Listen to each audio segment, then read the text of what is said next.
Hello guys, आज हम DNA fingerprinting के बारे में पढ़ेंगे। इंडिया के अंदर ये सडनली डिस्कवर हुआ था। एक मर्डर की इन्वेस्टिगेशन चल रही थी, उस टाइम पे ये डिस्कवर कर दिया गया था। और डीएनए फिंगरप्रिंटिंग के फादर कौन है? सर एल.एफ. जेफरी। ये किस चीज़ में हेल्प करता है? मतलब हर इंसान एक जैसा तो होता नहीं है, किसी में कोई क्वालिटी अच्छी होगी, किसी में कोई क्वालिटी होगी। ये पेरेंट्स से आती है। पेरेंट्स से कैसे आती है? डीएनए के थ्रू। लेकिन हर इंसान के अंदर एक डीएनए की क्वालिटी अलग होती है, जिसकी वजह से हम उसको अलग सेपरेट करते हैं। और उसी के थ्रू हम क्या करते हैं? डीएनए फिंगरप्रिंटिंग का टेस्ट करते हैं। उसी के थ्रू हम आइडेंटिफाई करते हैं कि किस वे में अलग है उससे, इसकी डीएनए सीक्वेंस कैसे अलग है। हर ऑर्गेनिज्म में एक डीएनए सीक्वेंस अलग होती है, जिसके बेस पे उसको हम आइडेंटिफाई कर देते हैं।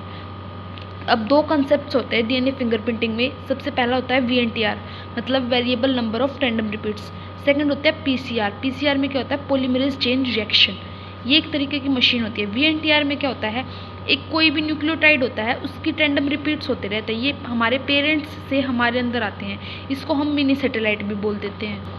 और पीसीआर क्या होती है? एक मशीन होती है, जैसे कि ज़्यादा अमाउंट में डीएनए, हाई टेम्परेचर होता है इसमें, ज़्यादा अमाउंट में डीएनए नहीं होता। मान लो किसी का क्राइम होगा, मतलब किसी ने किसी को मार दिया, वहाँ पे कोई भी उसने प्रूफ नहीं छोड़ा, लेकिन मारते टाइम, हाथापाई के टाइम पे उसके नाखून में उसकी स्किन आ गई या कुछ और आ गया, तो उसमें तो थोड़े बहुत डीएनए होंगे बिल्कुल। और हमें टेस्ट करने बहुत सारे, तो डीएनए के अमाउंट तो थोड़ी है। उस डीएनए के अमाउंट को ज़्यादा करने के लिए हम पीसीआर मशीन्स के अंदर डाल देते हैं। और डबल स्टैंडर्ड डीएनए है, पीसीआर में डाला, जैसे ही हाई टेम्परेचर में डाला, वो सूखा हुआ है बिल्कुल, और वो बिल्कुल कैसा हो जाएगा? हाई टेम्परेचर पे मेल्ट हो जाएगा और वो सिंगल स्ट्रैंड में कन्वर्ट हो जाएगा और उसकी स्ट्रेंथ इंक्रीज हो जाएगी। जैसे ये छोटा है और ये बड़ा हो गया, इसलिए हम पीसीआर के यूज़ करते हैं। डीएनए की अमाउंट छोटी हो तो उसकी अमाउंट ज़्यादा इंक्रीज़ करने के लिए। नेक्स्ट हमारे आते हैं इसके बाद स्टेप्स कौन से हैं कि किस वे पे डीएनए फिंगरप्रिंटिंग होती है। सबसे पहले क्या करते हैं? हम डीएनए को निकालते हैं किसी भी सैंपल में से, फिर उस डीएनए को छोटे छोटे पीसेस में काटते हैं। छोटे छोटे पीसेस में काटने के बाद हम उसमें इलेक्ट्रोफोरेसिस करते हैं। ये एक मशीन होती है, इसमें चार्ज के बेस पे सिलेक्ट होता है डीएनए, जैसे कि एक छोटा एक बड़ा, एक छोटा एक बड़ा, ऐसे एक तरीके से सीक्वेंस बन जाती है। इसके बाद क्या होता है? हम इस सीक्वेंस को, जेल इलेक्ट्रोफोरेसिस को, एक नाइलॉन की शीट के ऊपर रख देंगे। फिर नाइलॉन शीट के ऊपर रखने के बाद क्या करेंगे? उसमें रेडियो एक्टिव एलिमेंट्स डाल देंगे और उसके बाद हम क्या करेंगे? एक्सरे एक्सपोज करेंगे, तो हमें वीएनटीआर दिखेंगे, जो कि हर इंसान में अलग होते हैं। और उसके बेस पे हम डीएनए फिंगरप्रिंटिंग कर सकते हैं। ये देखो, कोई भी ब्लड सैंपल है, डीएनए एक्सट्रैक्ट किया, डीएनए निकाला, फिर उसको फ्रेगमेंट्स में तोड़ा, किसकी हेल्प से? रेस्ट्रिक्शन एंजाइम से। रेस्ट्रिक्शन एंजाइम से निकाला, फिर जेल इलेक्ट्रोफोरेसिस मशीन में डाला। ये क्या करेगी? चार्ज के बेस पे सेपरेट कर देगी। जैसे देखो, ऊपर बड़े डीएनए, फिर उससे छोटे, फिर उससे छोटे, फिर उससे छोटे, मतलब एक तरीके की सीक्वेंस बना देती है ये। फिर इसके बाद ये एक नाइलॉन शीट पे डाली, जैसे ये नाइलॉन शीट है, ये ऐसे का ऐसे है जेल इलेक्ट्रोफोरेसिस की। इसके ऊपर हमने एक नाइलॉन शीट रख दी। जैसे ही उस शीट को उठाएंगे तो ये सारे डीएनए के प्रोब्स उस पर अटैच हो जाएंगे नाइलॉन शीट के ऊपर। फिर नाइलॉन शीट के ऊपर अटैच हो गए, मतलब ये लिखा DNA binds on the nylon sheet.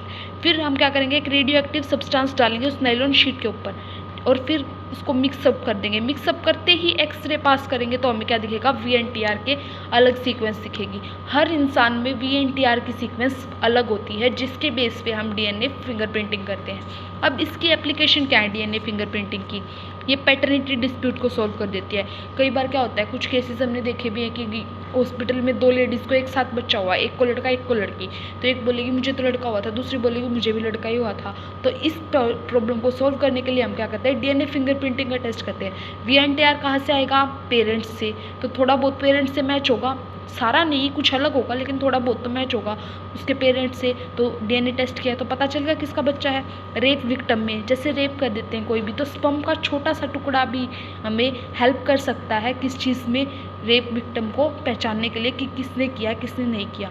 Useful in detection crime, मतलब कोई क्राइम कर जाता है, कोई किसी को मर्डर कर देता है, कोई कुछ और क्राइम कर देता है, उसमें थोड़ा बहुत भी सपोर्ट मिल जाए, हमें ब्लड का कोई सैंपल मिल जाए या फिर हेयर्स मिल जाए। हमारे हर बॉडी पार्ट में डीएनए के सेगमेंट्स होते हैं और उसके थ्रू हम इस प्रॉब्लम को सॉल्व कर सकते हैं। Thank you.